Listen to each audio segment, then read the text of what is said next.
जय शिव शंकर। नमस्कार मेरे प्यारे देशवासियों। आज मैं आपको महादेव की कथा सुनाने जा रहा हूँ। महादेव यानी कि शिव शंकर, भोलेनाथ, शंभू और भी अनेक अनेक नामों से जाने जाते हैं और वो हमेशा चर्चा का विषय रहे हैं कि उनकी उत्पत्ति कैसे हुई। इस कहानी में हम महादेव की उन सभी कथाओं के बारे में जानेंगे। हिंदू देवताओं की विस्मयकारी आकाशगंगा में भगवान शिव सबसे प्राचीन और सर्वाधिक प्रिय देवता हैं। वे भारतीय संस्कृति जितने या शायद उससे भी ज्यादा प्राचीन हैं। ब्रह्मांड के आदिकाल में मनुष्य की सृष्टि से पहले वे एक दिव्य धनुर्धारी के रूप में प्रकट होते हैं, जिनका तीर अव्यक्त परम सत्ता की ओर उठा हुआ है। संसार उनका आखेट स्थल है। ब्रह्मांड उनकी उपस्थिति से गूंजता है। वे ध्वनि भी हैं, प्रतिध्वनि भी हैं, स्पर्शातीत स्पंदन भी हैं और सूक्ष्मतम पदार्थ भी हैं। वे एक साथ पतझड़ की पत्तियों और घास की चिकनी कोपलों की सरसराहट हैं। वे नाविक हैं जो हमें अपनी नाव में खेकर जीवन से मृत्यु की यात्रा पर ले जाते हैं, लेकिन वे हमें मृत्यु से अमरत्व की ओर ले जाने वाले मुक्तिदाता भी हैं। उनके असंख्य मुख हैं और जैसा कि वेदों में वर्णन है, उनके एकादश रूप हैं। आकाश और ऋतुएं उनके तेज से स्पंदित हैं। वे बांधते हैं, थामते हैं, उन्मुक्त करते हैं, मोक्ष प्रदान करते हैं। वे रोग भी हैं और रोग हंता भी हैं। वे भोजन हैं, भोजन देने वाले हैं और भोजन की प्रक्रिया भी हैं। उनके दिव्य तेज और बल का चित्रण विस्मय जगाने वाले उस सांकेतिक किंतु अत्यंत वास्तविक व्यक्तित्व के माध्यम से किया गया है, जो एक ओर अडिग हिमालय के अपने एकांत में बंद, एकदम ठंडा, बहुत दूर और दुर्गम है, और दूसरी ओर दिव्यता का अत्यंत आत्मीय, कृपालु और वत्सल्य जीवन धड़कता हुआ प्रतीक है। इतिहास के उदय से पहले वे इस उपमहाद्वीप के आर पार फैली घुमंतु वनवासी जनजातियों द्वारा दिव्य मायावी के रूप में पूजे जाते थे। वे लोग मस्तिष्क को उत्प्रेरित करने वाले मिश्रणों के उपयोग तथा जादुई अनुष्ठानों के माध्यम से उनके साथ संपर्क स्थापित करते थे। बाद में हम उनको सिंधु घाटी सभ्यता की टेराकोटा मोहरों पर देखते हैं। वहां पर उनको वन्य जंतुओं से घिरे पशुपति के रूप में दर्शाया गया है। उनको विभिन्न ध्यान मुद्राओं में बैठे योगी के रूप में भी दर्शाया गया है। वेदों के ऋषियों ने हिमालय श्रृंखलाओं पर दृष्टि डाली और इन श्रृंखलाओं को उनके केशों के रूप में देखा। उन्होंने हवा में उनकी श्वास को पाया और उनके नृत्य, तांडव नृत्य में समूची सृष्टि और संहार का अवलोकन किया। मनुष्यता के लिए ज्ञात प्राचीनतम धार्मिक ग्रंथ ऋग्वेद उनको रुद्र यानी क्रोधित कहकर पुकारता है, जो भयावह स्थलों पर वास करता है और व्याधियों के तीर छोड़ता रहता है। उनको प्रसन्न करने के लिए निरंतर बलि दी जाती थी।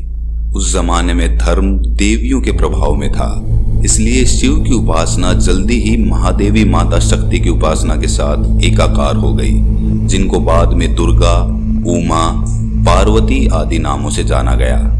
नर और नारी एक ही संपूर्ण सत्य के दो परस्पर पूरक हिस्से हैं और कुछ प्रतिमाएं शिव को अर्धनारीश्वर यानी आधे नर और आधी नारी के रूप में चित्रित करती हैं।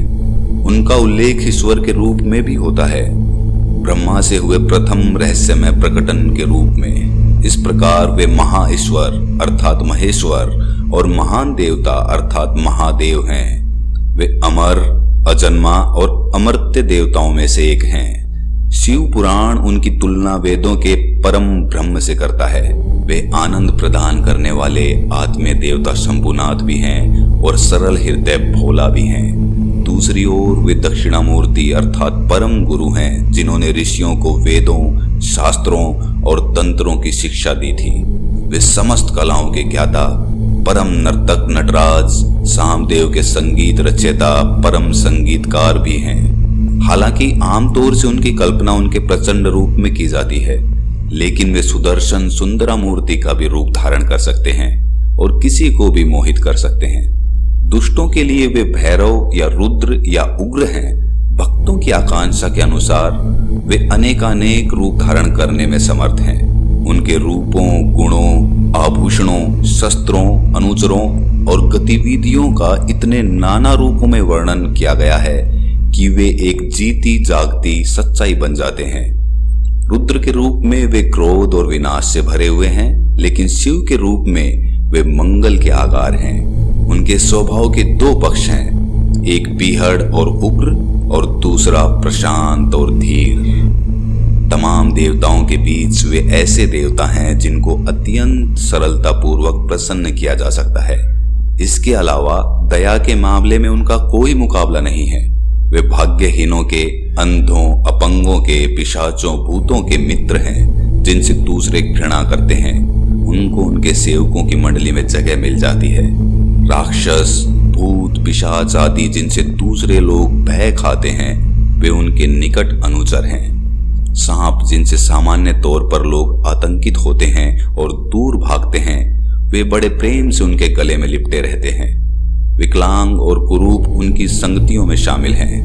उनको किसी से भी विरक्ति नहीं है। वे महज देवताओं और संतों की दुनिया के वासी नहीं हैं। पाताल लोक के कोषागार की रक्षा करने वाले उपदेवताओं, यक्षों के राजा कुबेर, राक्षसों के राजा रावण और असुरों के राजा शुक्र उनके अनन्य भक्त हैं। विद्याधर, वैतालिक, चुड़ैलें और अभिचारी भी उनकी पूजा करते हैं। हर जीवात्मा, चाहे वो अमंगलकारी हो या करुणामय, शिव की कृपा की आकांक्षा करती है। गण उनके अनुचर हैं जो उपद्रवी और असामाजिक तत्व हैं। वे कुरूप, विद्रूप और विकलांग हैं। वे मदिरा और भंग जैसे नशीले द्रव्यों का सेवन करते हैं। वे पूरी तरह से निरंकुश हस्तियों का समूह है जिनको केवल शिव ही काबू में रख सकते हैं। उनके सनकीपन पर लगाम लगाने की बजाय शिव उल्टे उनकी उच्छृंखल मौज मस्ती में शामिल होते हैं और उनके बेसुरे हंगामेदार संगीत पर नाचते हैं। लेकिन वे उनको नियंत्रण में भी रखते हैं। उन्हीं की वजह से वे संसार में बहुत ज्यादा तबाही करने से बाज आते हैं। वे परम योगी हैं, भौतिक लालसाओं के प्रति उदासीन, सदा अपने दिव्य आनंद की असीमता में डूबे हुए। मृत्यु उनसे भय खाती है और उनके शब्दकोश में अमंगल शब्द के लिए कोई जगह नहीं है।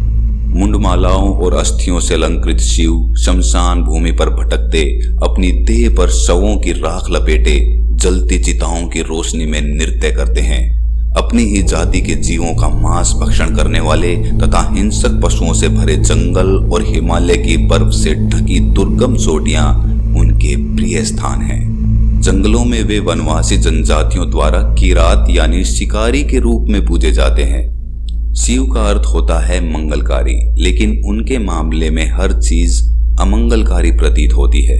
वे निष्प्रभ अंधेरी कंदराओं और जंगलों में वास करते हैं और जलती चिताओं से रोशन शमशान भूमि में खोपड़ियों की टकराहट और ढोलकों की ताल पर नाचते हैं। वे इन चिताओं की राख अपनी देह पर लपेटते हैं, जहर पीते हैं और नशीले पदार्थों का धूम्रपान करते हैं और भूतों, पिशाचों और राक्षसों की संगत में आनंद लेते हैं। परंपरा विरोधी, कुलीन और अनुयायियों के समाज से बाहर के लोग उनमें एक ऐसे विद्रोही के दर्शन करते हैं जिसने कर्मकांडों से परे, समाज से परे, भौतिक तत्वों से परे जाकर अंतिम सत्य की खोज की। वे पहले तांत्रिक थे और पहले सिद्ध थे। कुलीनों की दुनिया से बाहर के लोगों ने अपने जादुई मंत्रों को बुदबुदाने से पहले, अपने टोनों टोटकों और अपनी किमियागिरी से पहले उनका आशीर्वाद प्राप्त किया था। इस प्रकार परंपरावादी पुरोहितों के ब्राह्मण समाज ने इस जंगली और भयावह देवता को स्वीकार करने में कठिनाई का अनुभव किया। जैसा कि पुरोहितों के राजा दक्ष के उदाहरण से जाहिर है, उन्होंने उनका अपमान किया। उन्होंने उनको अपने यज्ञों में देवताओं के लिए दिए जाने वाले हव्य का उनका हिस्सा देने से इनकार कर दिया। दक्ष यज्ञ की कथा बताती है कि किस तरह शिव महज सत्य के अपने बल पर, जो कि समूची सृष्टि का सत्य है, महादेव के रूप में स्वीकार किए गए।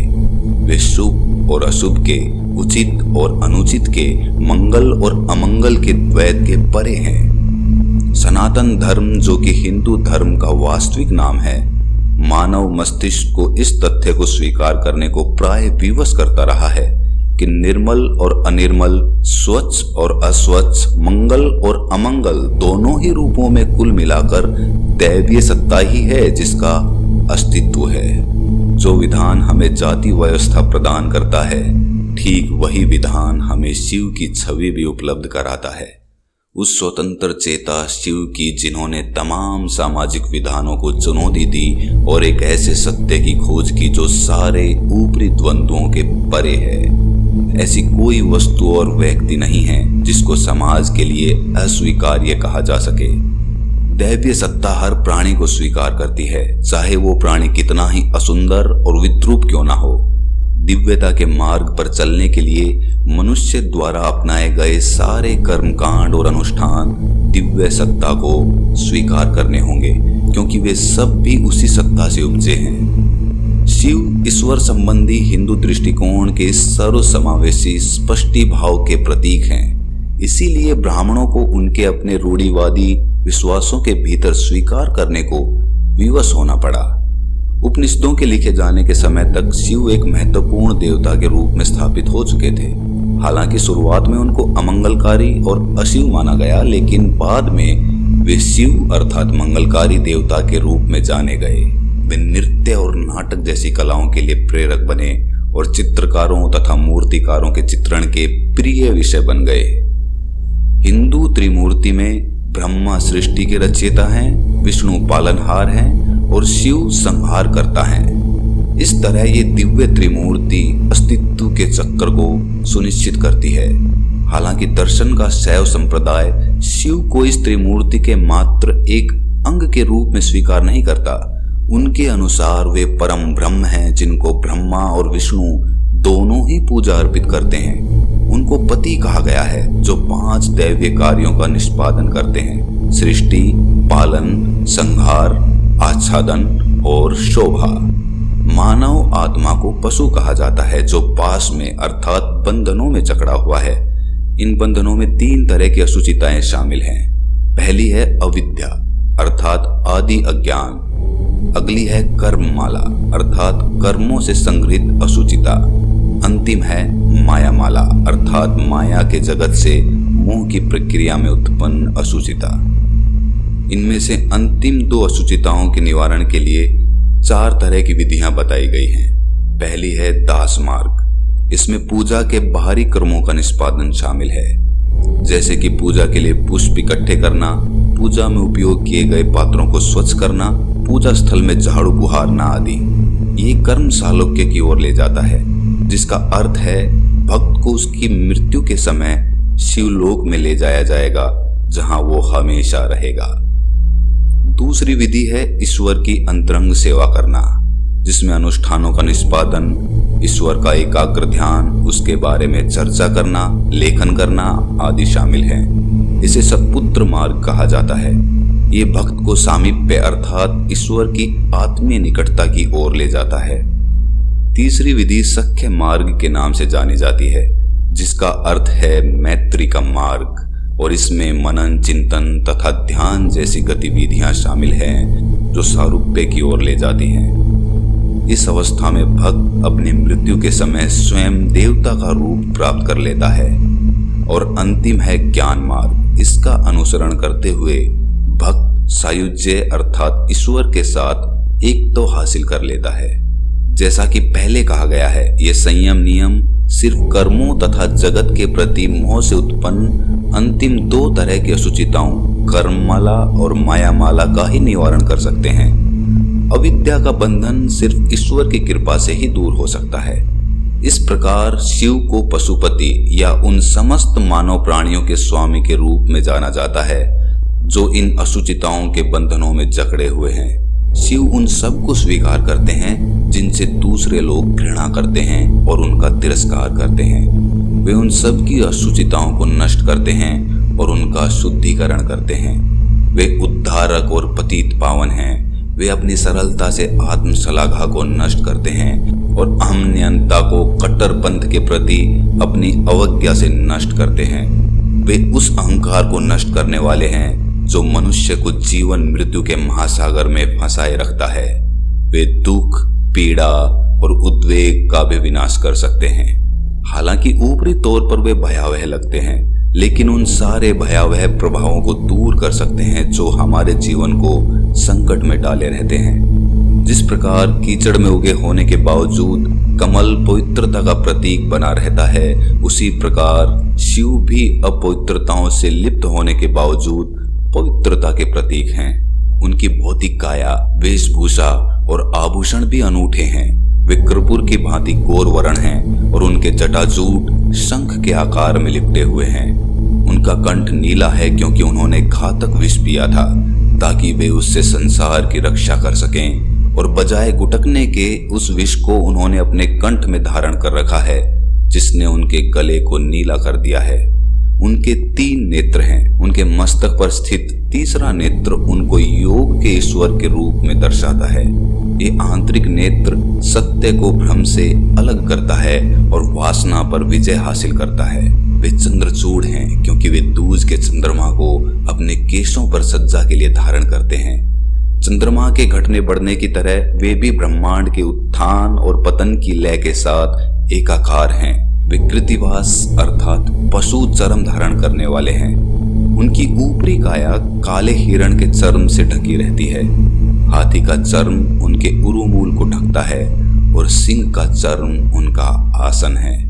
बाएं कान में कुंडल पुरुषों का छल्ला और दाएं कान में ततंग स्त्रियों का छल्ला धारण कर वे अपनी उभयलिंगी प्रकृति को प्रकट करते हैं। वे मुंडों की माला धारण करते हैं और अपने हाथ में भिक्षा पात्र के रूप में नरमुंड लिए रहते हैं और मानव जीवन की क्षीणता को दर्शाने के लिए अक्सर उसी पात्र से जल ग्रहण करते हैं। वे स्वयं को आरोग्यप्रद वृक्ष के बीज रुद्राक्षों से भी अलंकृत करते हैं। नंदी उनका वाहन है जो कि संयमित शक्ति का प्रतीक है। बैल धर्म या सदाचार का भी प्रतीक है। अपने दाएं हाथ से वे मृग को थामे रहते हैं, जो इस बात को दर्शाता है कि समस्त प्राणी उनके संरक्षण में हैं। तमाम लोगों की घृणा के पात्र खजैले आवारा कुत्ते उनके पीछे पीछे घूमते रहते हैं। सांप उनकी देह पर लिपटे रहते हैं। त्रिशूल उनका अस्त्र है जो त्रयी का प्रतीक है। वे एक दंड यानी कि डंडा और पाश भी थामे रहते हैं। पाश जो कि समस्त प्राणियों को मृत्यता से बांधे रहता है। उनके 2 धनुष पिनाक और अजगाव के नाम से जाने जाते हैं। वे आद्य ध्वनि ओम के स्रोत हैं और नृत्य करते समय वे अपना डमरू थामे रहते हैं। उनके डमरू का नाद ब्रह्मांड की ऊर्जा के कंपन को प्रतिध्वनित करता है। वे संगीत के आचार्य हैं और उस रुद्र वीणा का वादन करते हैं जो उनके लिए रावण द्वारा बनाई गई है। वे एक घंटिका भी धारण करते हैं। वे जगत की रक्षा के लिए अतिशय उत्सर्ग के लिए तत्पर रहते हैं। वे त्रयी के अंतर्गत भले ही संहारक के रूप में वर्णित हैं, लेकिन वही हैं जिन्होंने नाग द्वारा उगले गए भयानक विष को पीकर संसार की रक्षा की थी। वही हैं जिन्होंने स्वर्ग से गिरी हुई देव नदी गंगा को अपने केशों में थाम लिया था और इस प्रकार पृथ्वी को उसके प्रलय से बचाया था। उनकी दया और अनुकंपा का कोई अंत नहीं है। वे जगत की खातिर स्वयं का उत्सर्ग करने के लिए भी तैयार रहते हैं। आधुनिक भौतिकी पदार्थ को निष्क्रिय और जड़ रूप में नहीं बल्कि निरंतर नृत्यरत और स्पंदनशील रूप में देखती है। भौतिकीविद परमाणु से भी सूक्ष्म कणों के निरंतर नृत्यरत होने की बात करते हैं और सृष्टि का नृत्य और ऊर्जा नृत्य जैसे पदों का उपयोग करते हैं। जब हम नृत्यरत शिव अर्थात नटराज की प्रतिमा को देखते हैं तो भौतिकीविदों का उपर्युक्त वर्णन बरबस दिमाग में आता है। नटराज ब्रह्मांड के नृत्य का साक्षात रूप है। फोटोग्राफी की आधुनिक तकनीकें शिव की नृत्यरत छवि से फूटते कणों की लीक को प्रक्षेपित करने में कामयाब हुई हैं। ये छवि उस महत् सिद्धांत का असंदिग्ध प्रतीक है जिसे दृष्टाओं ने निरूपित किया है कि जीवन, जन्म और मृत्यु की, सृजन और संहार की एक लय में बंधा हुआ कार्य व्यापार है। वैज्ञानिकों ने इसी बात को अपने एक्सेलरेटरों में दर्शाया है। शिव का अलौकिक नृत्य ऊर्जा कणों के विक्षिप्त घूर्णन को दर्शाता है। उनका डमरू ब्रह्मांड के स्पंदन को तालबद्ध करता है और उनकी ऊर्जा या शक्ति उन देवी माँ के द्वारा सक्रिय होती है जिनको हिंदुओं के देवमंडल में दुर्गा और पार्वती समेत अनेक देवियों के रूप में चित्रित किया गया है। देवी माँ वो मोहिनी शक्ति है जो समस्त मानव अमानव प्राणियों को जन्म देती है, उनका पालन करती है, उनको चुस्की देती है। सभी इस देवी माँ के शिशु हैं। ग्रीकों ने, जो कि लगभग ईसा के 300 वर्ष पहले भारत आए थे, शिव में अपने देवता डायोनिसियस का प्रतिबिंब देखा था। वो एक विद्रोही था जिसने उनकी सुसंस्कृत देव मंडली का विरोध किया था और गूढ़ अनुष्ठानों में मुक्ति की तलाश की थी। ईसाई युग के आते आते शिव की उपासना ने कश्मीर से कन्याकुमारी तक तमाम लोगों के मानस को अपने रंग में रंग लिया था। अब हम देखेंगे कि शिव की अवधारणा को पौराणिक साहित्य में किस तरह वर्णित किया गया है। अगर आपको शिवलीला की ये कहानी पसंद आई तो इस वीडियो को लाइक कर दें और चैनल को सब्सक्राइब कर लें। और हाँ, नोटिफिकेशन बेल को प्रेस करना ना भूलें ताकि हम ऐसी ही शिवलीला की और कहानियाँ लेकर आएं तो आपको तत्काल पता चल जाए।